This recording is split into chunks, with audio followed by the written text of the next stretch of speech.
আজ থেকে প্রায় ১৩০০ বছর আগে মহারাষ্ট্রের এক নির্জন পাহাড়ি উপত্যকায় মানুষ পাথরের ভেতর লুকিয়ে থাকা এক স্বপ্নকে ধীরে ধীরে জাগিয়ে তুলেছিল। জন্ম নেয় ইলোরার গুহা মন্দির।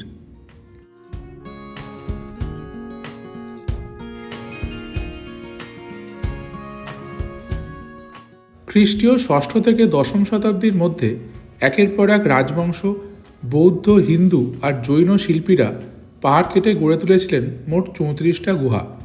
আশ্চর্যের বিষয়, এখানে 3টি ধর্ম একসাথে সহাবস্থান করছে, কোনো সংঘর্ষ ছাড়াই।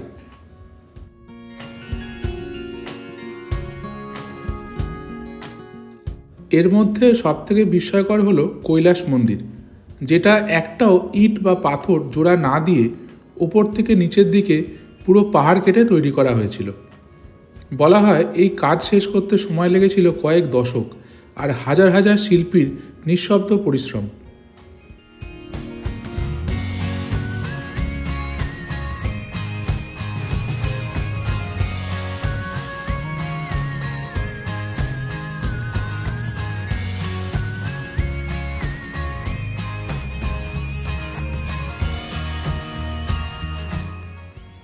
ইলোরার দেয়ালে খোদাই করা প্রতিটা মূর্তি, প্রতিটা স্তম্ভ যেন আজও ফিসফিস করে বলে যায়, মানুষ যখন বিশ্বাস, শিল্প আর ধৈর্যকে একসঙ্গে মিলিয়ে ফেলে তখন পাথরও ইতিহাস হয়ে ওঠে।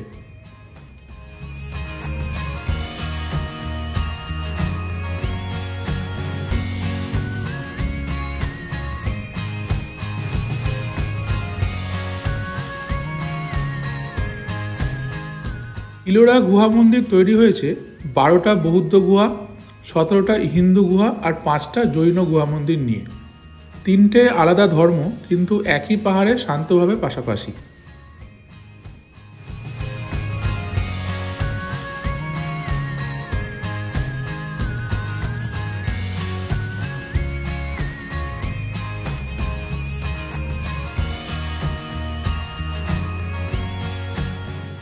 ইলোরার সবথেকে বড় আকর্ষণ কৈলাস মন্দির। তৈরি হতে সময় লেগেছিল প্রায় 30 থেকে 40 বছর আর হাজার হাজার কারিগরের নিরলস পরিশ্রম।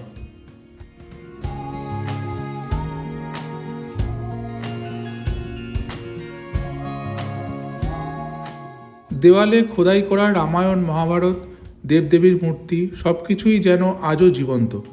পাথরের মধ্যেই লুকিয়ে আছে গল্প, বিশ্বাস আর মানুষের অসাধারণ সৃষ্টিশক্তি।